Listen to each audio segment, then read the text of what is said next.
We ready on that part? Thank you. Just a couple of things by way of introduction for a couple of reasons. We have people far and wide who tune into classes outside of our regular Wednesday night. And we're going to be doing some handouts each week that will complement what we're doing with Ezekiel. And I'll be getting them and we'll scan them in coming for the next one because the print's so small, we won't try. I mean, I go back and hold this up to the thing and it'd be hard to read. With each of these, we're not going to be able to cover everything, but let me just make a couple of comments. One, the latter part of the Old Testament is very much like, and I'm thinking of those, help me, a cheerleader in college will have one of those megaphones. If you turn the Old Testament sideways, as you get closer to the end, there's more and more events and things that happen. And for the 12 years we were in Sydney, we had a small Bible school, and I asked to teach Introduction to the Bible. And so, like for example, we had students who'd been baptized maybe for 18 months, had read the New Testament, and more than once, a student came up and said, I have never read anything out of the Old Testament before. And I said, don't worry, you're not going to get lost. We'll go through it in different ways. And so as we kind of go through, we're going to do different things, both in terms of diagrams and looking at that, which both for Ezekiel and for the rest of our Old Testament will help us to have some context. This doesn't need to be said to you probably, but it's still important. Bless her heart. We had a lady at Eastside who had been incorrectly taught that not the Old Covenant, but the Old Testament had been nailed to the cross. And I talked with her 2 or 3 times, and she wasn't divisive. She didn't cause trouble. But if I gave a lesson on Abraham or Moses or something, she would just quietly say, today was a waste of time. We didn't teach out of the New Testament. So I told Sheila there's 2 things that I would be wrong to do that to provoke her. But I would also be wrong to not teach something that's true because of her misunderstanding. And the book of Ezekiel is unique in so many different ways, and we're going to be coming into some of this apocalyptic images, visions, and if you start reading through Ezekiel, you're going to start seeing symbols and pictures, and you're going to start thinking, this sounds like the book of Revelation. And there's so many central and unique things that are there. Man shall not live by bread alone, but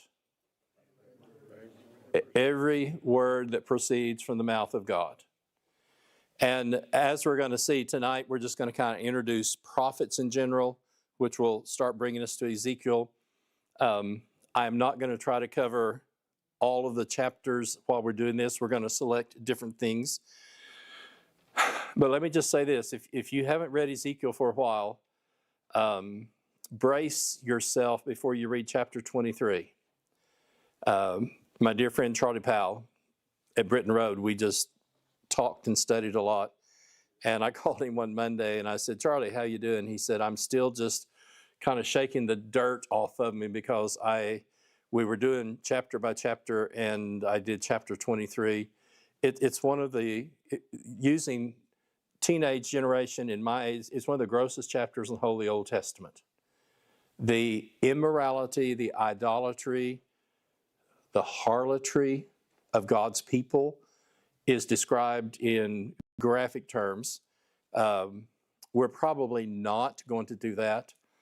And again, not trying to be difficult, but we were in Mississippi for 3 years. I did a lesson on the book of Song of Solomon, and this older Southern lady came out, flushed and fanning herself, and she said, I didn't know that was in my Bible. I thought, bless your heart. Wayne, you would never do something in a Bible class to shock somebody, but she apparently had not read it. And I didn't go through all of the details, but in her Bible, she got to looking, and Anyway, I'm just warning you, if you haven't read through that part, it is graphic. It is intended to create a sense, in a small way as a human being, of God's absolute disgust at the idolatry and the immorality of his people. So we're just going to do a couple of things on this, and then we'll hand out an outline on this. We're going to talk about the kings here in a little bit. And so on the sheet that's here, and we'll do 2 or 3 things on the kings as we go through. But the one thing I want you to notice, if you look at the right-hand side, which is Israel, the northern kingdom, the northern 10 tribes, and I still just shudder with this, as soon as the kingdom splits, in my mind, I always say it's a J. Jeroboam should have been in Jerusalem, but he wasn't. He went north. And one of the very first things he did at Bethel and at Dan was do what? 2 golden calves. Sheila saved up teaching money, and we got to go to Israel with Everett Hufford, and Everett grew up in Nazareth. And I told Sheila, it's nice to go with a guide, but it's a whole different thing to go with somebody who's lived there. We went to Dan, and there's a fort city and everything, but the guide that he uses, his father had used. So we got second generation son, second generation guide, and we came to this big square amidst, the ruins all the way back to the 700 BC. And the guy said, this is where the golden calf was. And I just literally got the chills. I'm just thinking, these are not Philistines, these aren't Ammonites, these aren't Babylonians, these are Israelites, Israel, he who wrestles with God. And this is where the golden calf was. And they were at the very bottom and the very top of the kingdom. But if you notice on the right-hand side, there are not, when there's a line, that's a dynasty. 8 different times, everybody gets wiped out. So from the time they split in 931, they're going to fall to Assyria in 721, and we'll show you this later. There are 9 different families who have kings in the northern kingdom.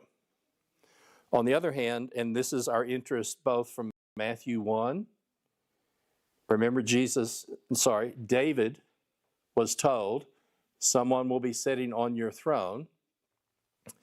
And this is a little bit nerdy, but this was just our house. By the time our kids were 5, I wanted them to know all the kings in the southern kingdom. And if you're little, and we just put them on a 3x5 card and did 3 or 4 at a time and added one. If you're little, you like to stay up at night. So if we learned these and we just went through and let's go Rehoboam, Abijah, Asa, Jehoshaphat, Amaziah, and then I break with Amaziah, Uzzah, Jotham, Ahaz, Hezekiah, Manasseh, Ammon, Josiah, Jehoaz, Jehoiakim, Jehoiachin, and Zedekiah. And you're thinking, why would you have 5-year-old kids to learn the kings of Judah?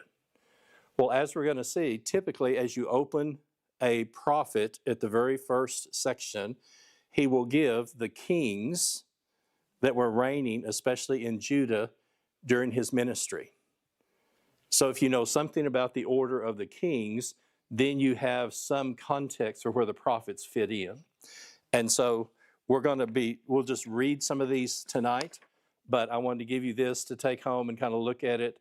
We won't spend a lot of time on each one, but you'll hear these kings. And again, we oftentimes don't spend a lot of time on this part of Scripture, and I thought it'd be helpful just to see where they are. If you'll turn the page on the other side, we're just going to do 2 things tonight. The first one is, if I teach a class on Old Testament going into the Intertestament, one of the main things I think is helpful for people to find out there are, I call them 12 different time periods in the Old Testament.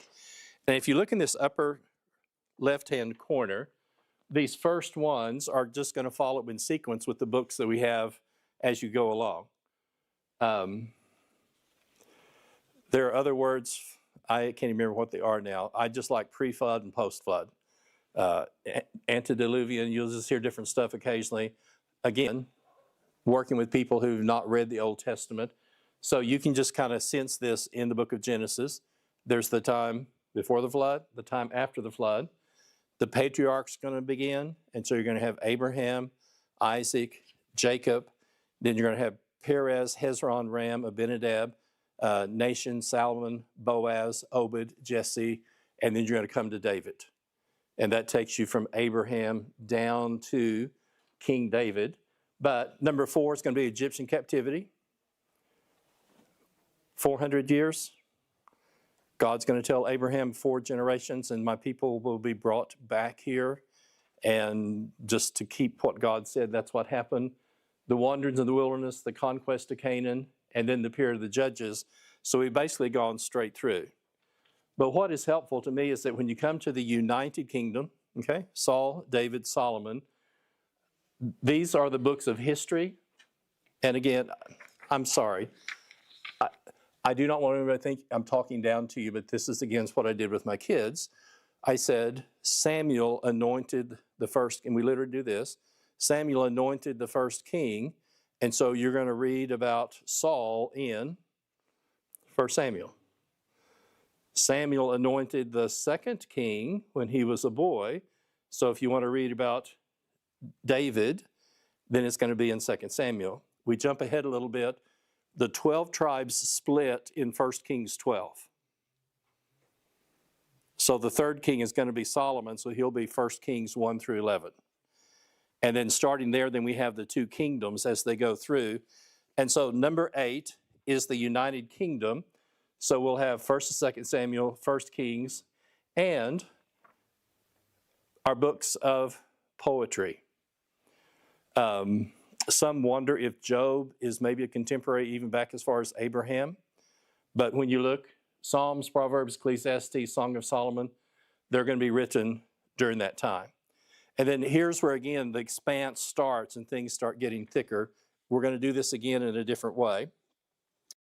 The divided kingdom is 931 to 721, 10 tribes in the north, 2 in the south. And every time there is about to be a major crisis in Israel's history, God raises a major prophet.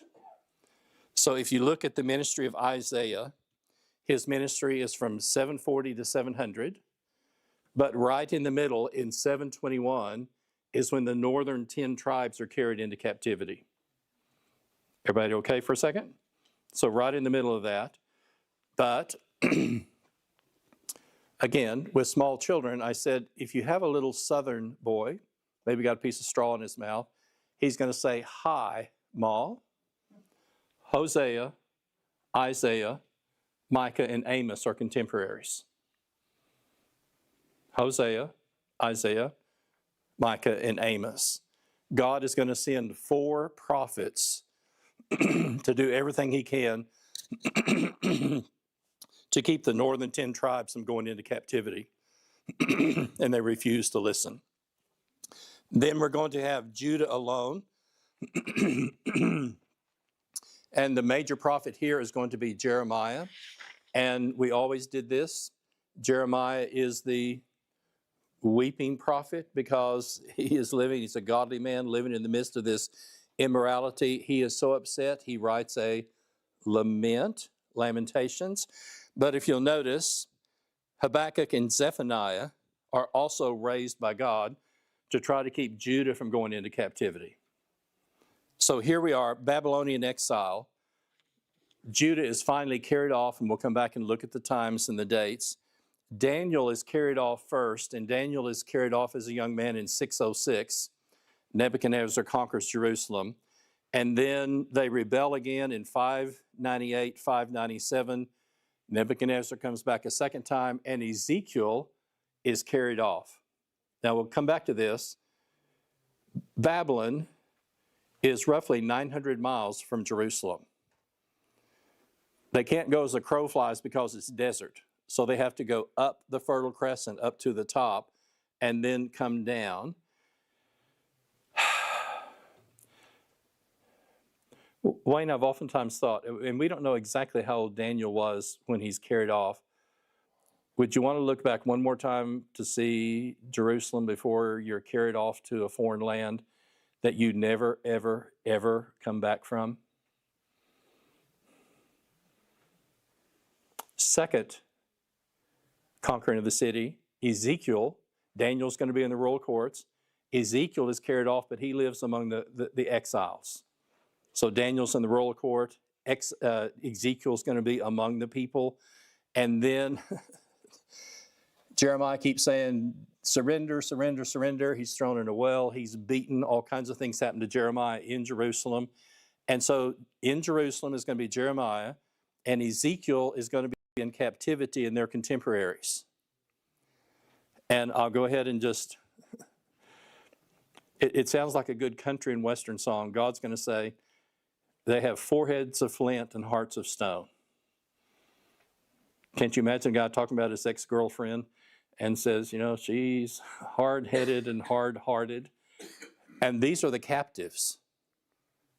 And then Jeremiah is in, thank you, Jeremiah is in the city, and all kinds of ungodliness and immorality is taking place. And finally, God just has it. And so the third time, Nebuchadnezzar comes back. And again, we'll give more details later. But 587 to 586, they destroy the city. What is amazing, and I could be off a little bit, I think it's Daniel 9 and 2.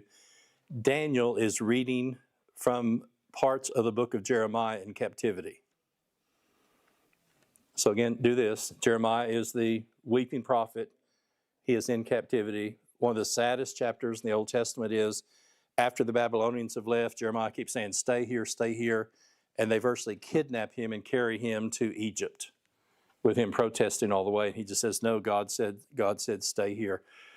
It's just at every turn, God's people did the opposite of what God was telling them to do all the way through. And so Daniel, he is captured among the royalty, 606, and he's reading the prophet Jeremiah, and Jeremiah says the captivity is going to take 70 years. Well, he doesn't have to get out a history book. That was him. And so he can calculate from 606 and understand when the 70 years is going to be over. Okay, one more thing. Do you remember the handwriting on the wall? That would be stunning enough if you're sober. If these people have been drinking a lot, I just can't imagine what they thought. And Mene, Tekel, Parsin, and God is going to cause the Babylonian Empire to fall in 539, and he's prophesied with Isaiah into 44 and 45. My anointed one Cyrus is going to be my shepherd, and within 3 years, Cyrus says, those who want to can go home. So you subtract 536 from 606, and guess what you get? 70 years. God causes the rise and fall of earthly kingdoms to fulfill the prophecies that were there. In another way, the temple is destroyed in 586, and Haggai and Zechariah are trying to rebuild the temple, and the temple's rebuilt in 516. So guess what? You subtract 516 from 586, 70 years. So the land is vacant for 70 years. The temple is desolate for 70 years. And God causes the rise and fall of kingdoms in order to do that. And so we're going to stop with that. But our dear friend Ezekiel is going to be carried off into captivity. And he's going to return to Jerusalem in visions, but never in person.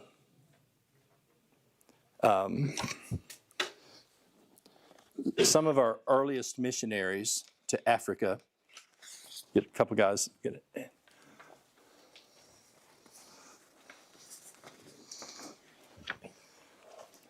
Some of our earliest missionaries to Africa were gone 15, sometimes nearly 20 years at a time before they came home. And they didn't know quite how they were going to get there. You go to Cape Town, get a ship to England, either Southampton or somewhere, then you have to try to get a ship to wherever, New York or whatever. Can you imagine how much any country changes in 15 or 20 years that you've been gone? And my heart just goes out to them.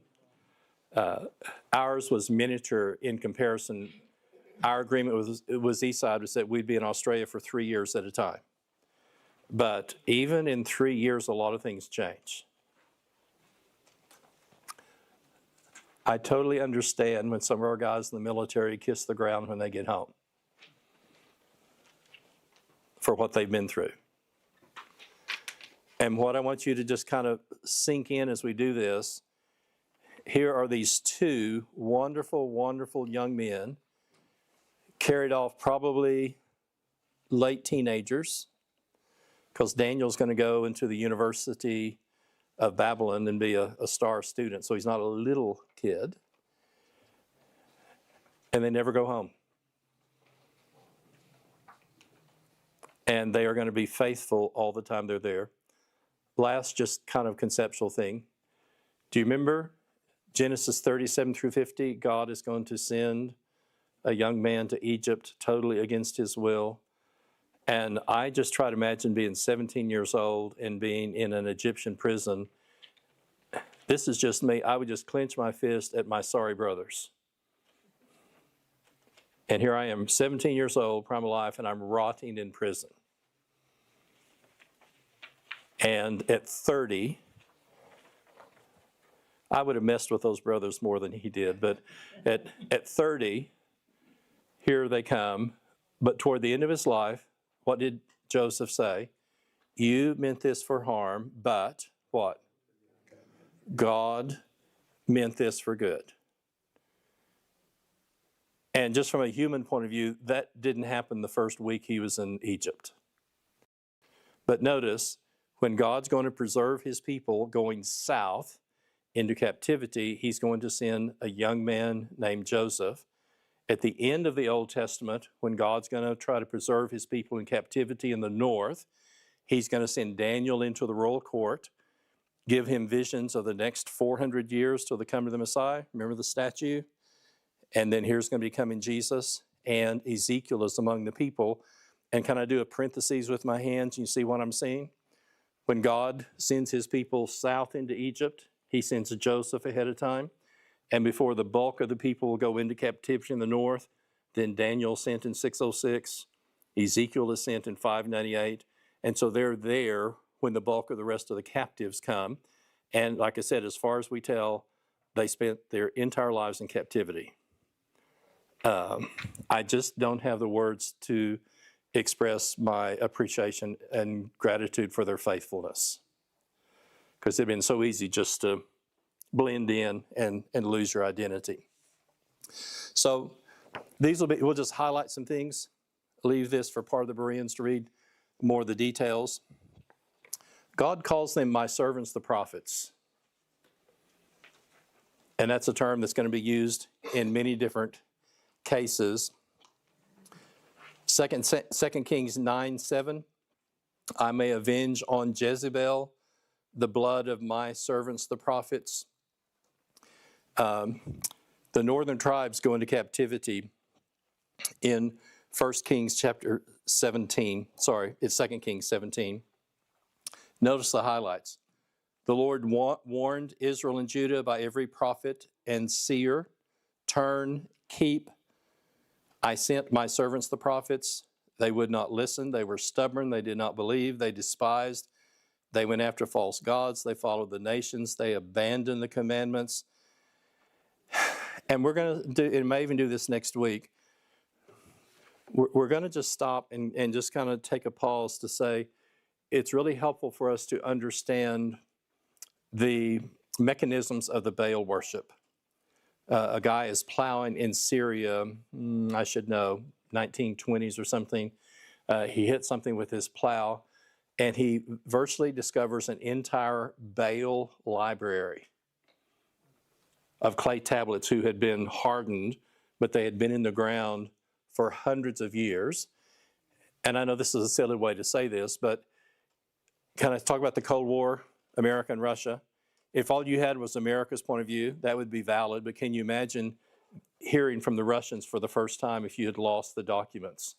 And so we know things about Baal worship this century that previous ages didn't know, and so we're going to stop. But you'll recognize this if you read the Old Testament. The immorality and the ungodliness is on high places. Fertility, it's under every green tree. And there is a female counterpart, Asherah, Astaroth, some translations will say. And you'll see that in verse 16. They made Asherah, which is the female version. They worship the host of heaven. And get ready in verse 17. And see, I can't even hardly read this. They burned their sons and daughters as offerings. I just can't go there.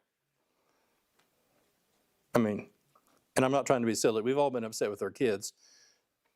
But I don't think any of us could imagine being so frightened and so afraid of the darkness and the unknown that we would intentionally offer our children a sacrifice and burn them. So this is a very important thing. By the time we get to Jeremiah and Ezekiel, God's people are worse. They are more immoral and ungodly than the people were when Joshua came in and took over the land. Okay? Just kind of keep that in perspective. God's people have perfected and engaged in the idolatry and the immorality to a larger fashion than the people that God had destroyed, bringing them into the land. They used divination, omens, they sold themselves, and then none was left but the tribe of Judah. So you'll notice these in Jeremiah, my servant the prophet, all the way back to Egypt, my servants the prophets. So this is God's designation.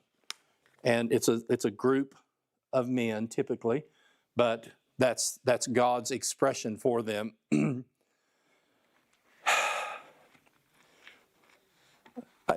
Both with Jeremiah and Ezekiel, isn't it hard to imagine preaching to a group of people who are just laughing at you and sneering at you and basically have no intention to listening to you at all? And Jeremiah's ministry is going to last 40 years. And just imagine every day when you get up as God's servant, anything you proclaim or thing, it's either going to be dismissed, ridiculed, laughed, and by the time the city's conquered, Jeremiah is beaten, thrown in a well, and other things. But here's Ezekiel 38:17. Are you he of whom I spoke in former days by my servants, the prophets of Israel? And this is God's designation. If you turn the page, the term is even used in the book of Revelation, chapter 10 and verse 7. The mystery of God would be fulfilled as he announced to his servants, the prophets. We're going to do this, we're going to talk through this, and I'll leave you to look at these. But God, and I don't even know how to say this, God incorporates the families of the prophets within their message. Okay? We're going to go back to Hosea and Isaiah.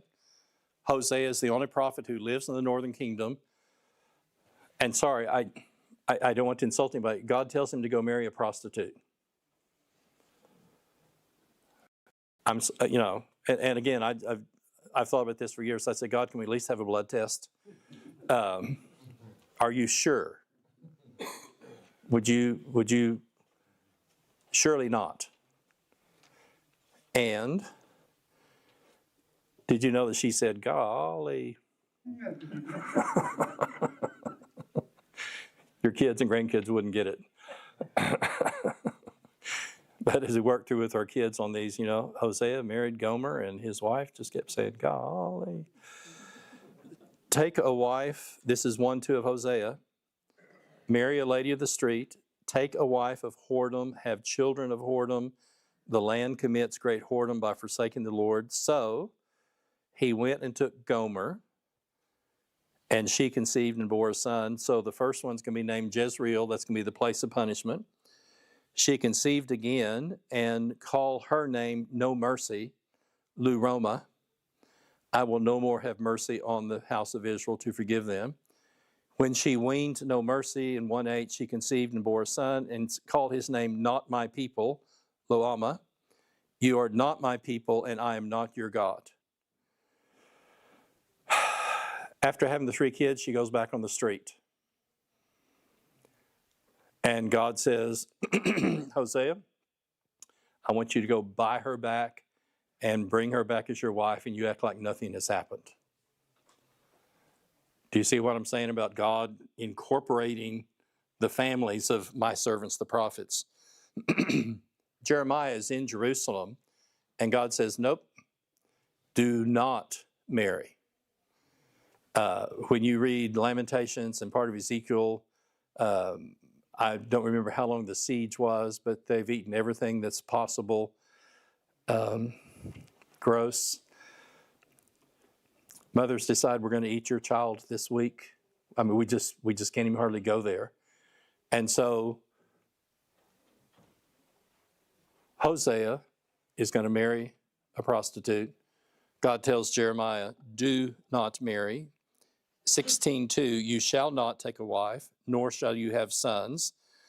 I have taken away my peace from this people, my steadfast love and mercy, declares the Lord. And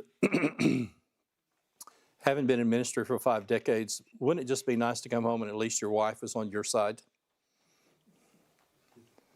And for 40 years, then you preach to people who don't listen, who make fun of you, who beat you and everything else, and then you go home by yourself.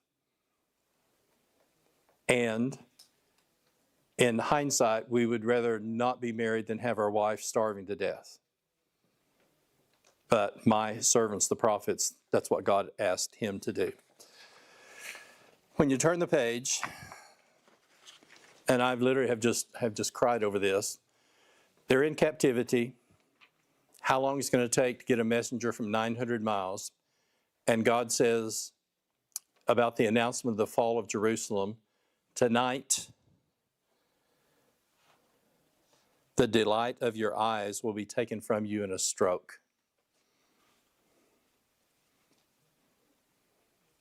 In announcing the fall of Jerusalem 900 miles away, Ezekiel's wife is going to die as a sign to people. And what are they like? They are hard-headed and unfaithful. And then he says, tomorrow, do not mourn, do not wear sackcloth and ashes. The word of the Lord came to me, 24:15, 16, Son of man, I'm about to take away the delight of your eyes in a stroke. You will not mourn or weep, nor shall your tears run down. You can sigh, but not aloud. Make no mourning for the dead. Bind on your turban, put shoes on your feet. Do not cover your lips, nor eat the bread of men. So I spoke to the people in the morning, and at evening my wife died. Okay, from a human point of view, God, can you please leave her out of this? I mean, these are people who have foreheads of flint and hearts of stone, and you want my wife to die as a visual aid to people like that? Anticipate verse 18. I spoke to the people in the morning, and at evening my wife died, and on the next morning I did as I was commanded. So do you see what I'm saying about the respect that I have for my servants, the prophets? Because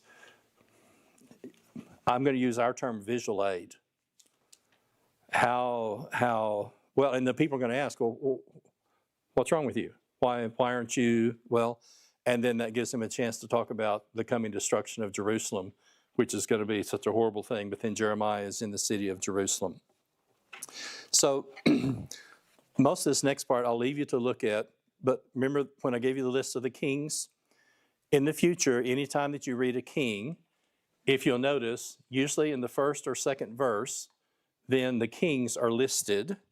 And if you have something like this, and of course you can read it yourself, then the prophets identify their ministry in view of the kings that are there. And so for those who are listening, I'm just going to list the prophet, not going to do all the kings. Hosea 1 and 1. And see, there's Isaiah 1 and 1. Micah and Amos, I put those four together.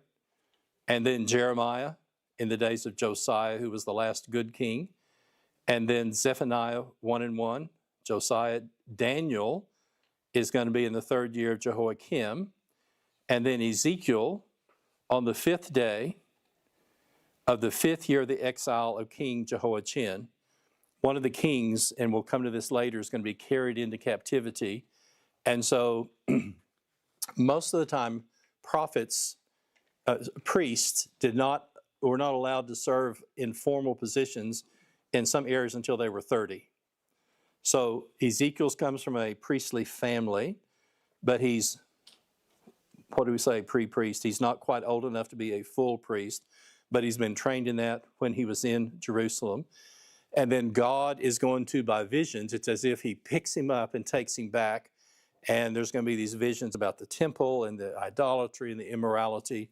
But the context is the 5th year of the king Jehoiachin. The word of the Lord came to Ezekiel the priest in the land of the Chaldeans. And a quick remember, BC, Babylonians and Chaldeans are the same ones. So if you had an older translation, sometimes it'll be the Chaldeans. They're the same people. So here, just think BC, Babylonians and Chaldeans. They're actually the same. So he is by the Chebar Canal, and the hand of the Lord was upon him there. And then later prophets, Haggai is the year of Darius the king. And so we're going to be the Persian kings. And the same thing is going to be true with Zechariah. Okay, last page. Anyone have any thoughts, comments you want to toss in? I got a question. Maybe I missed it, but I mean, it's kind of hard that God tells them your wife's going to die and then do not mourn and don't eat the bread of men. Yeah, I mean, like I said, I've cried over this. My dad would say these guys have starch in their shirts. It would be one thing if you're a receptive audience. You want to study the Word of God. You don't qualify for the hard heads and the flints and all this other stuff. And I would just be saying, God, please leave her out of this. At least I can go home and she's there and all this other stuff. And that's what I say, the burden and the anguish and just the unspeakable sorrow that God feels at the immorality and the idolatry of his people, the burden of that is placed on my servants, the prophets, in expressing in human terms, in a small way, the burden that God feels. And it's an analogy. The people can see, right? The people can see Hosea marrying a prostitute and having children with her, and then her going away, and then him bringing her back. And they look at him and they say, what an idiot. Who would do that? Exactly. Right? Let me repeat for these people. With Hosea marrying Gomer, it's, can I use our term visual aid?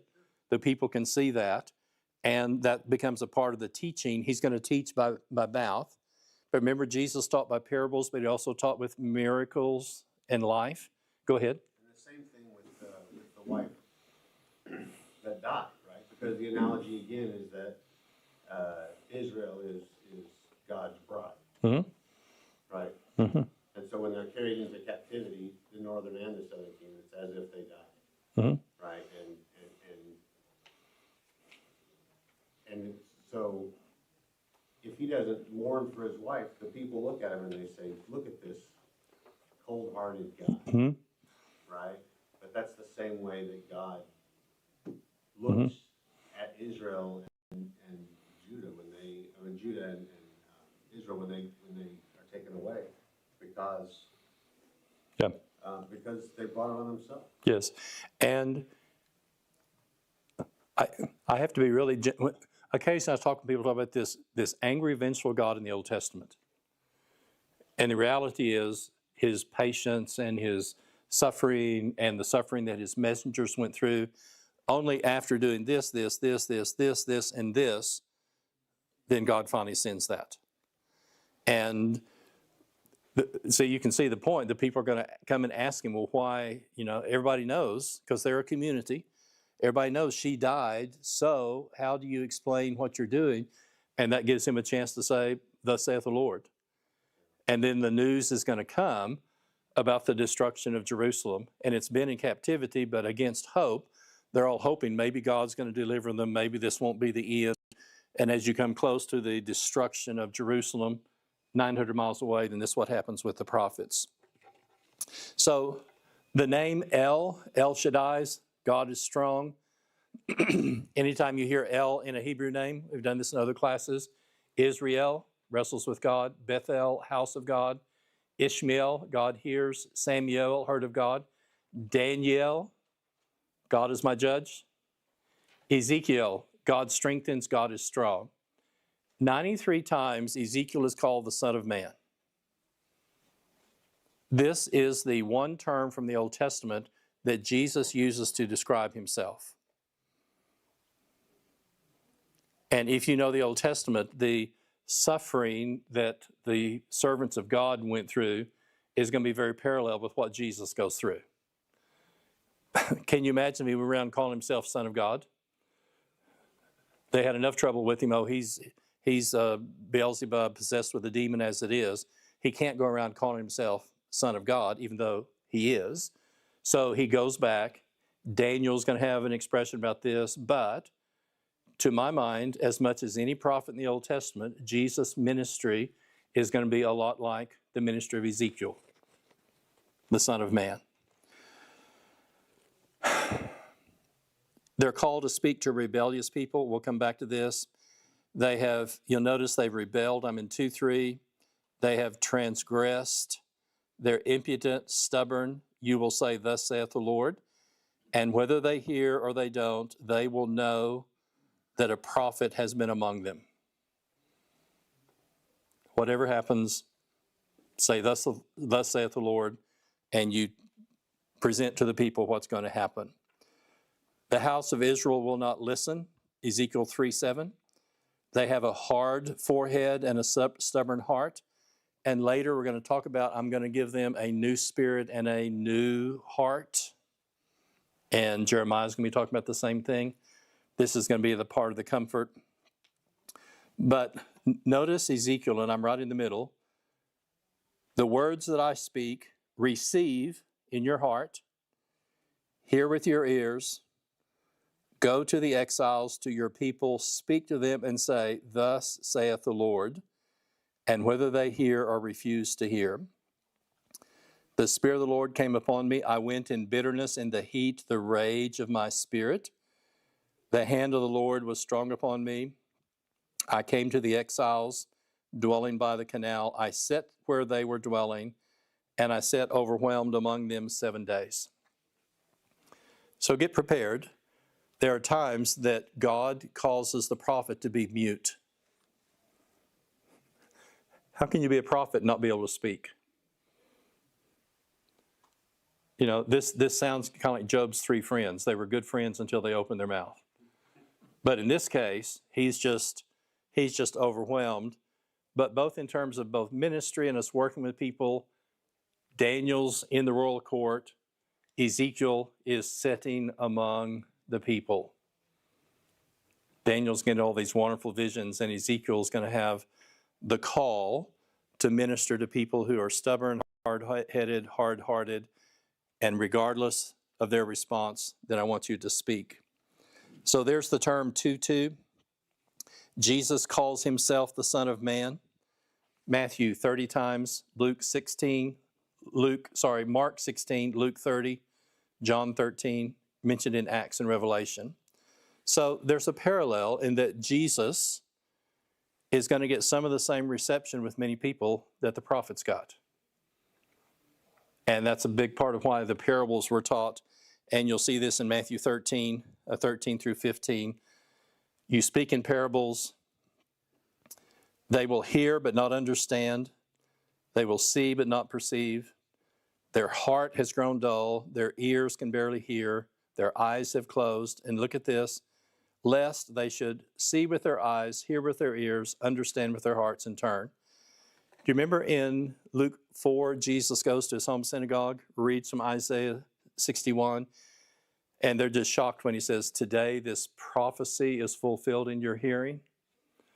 When I think of the ministry of Jesus, and I'm thinking of the mantle, like the old garments that people wore in the Old Testament, Jesus wears the mantle of a prophet in his ministry. And so here's this wonderful thing. We're going to see in a human life, 600 years beforehand, very much the same thing that's going to happen physically and literally in the ministry of Jesus 600 years later. Last two verses, Matthew 13:57. They took offense at him. Well, guess what's going to happen to Ezekiel? He's going to say, thus saith the Lord, and all kinds of ridicule and stuff's going to happen. But Jesus said, a prophet is not without honor except in his hometown and his own people. And when he's with the men on the road to Emmaus, the two men and the apostles, how does he describe the ministry that he has before he goes to heaven? Beginning with Moses and all the prophets. He interpreted to them in Scripture the things concerning himself. And so, as we're going to walk through, and we'll do various things in terms of context, but these wonderful men in the Old Testament, my servants, the prophets, I hope you will just have a deeper appreciation for their faithfulness and their steadfastness in fulfilling the purpose of God in their generation. God bless.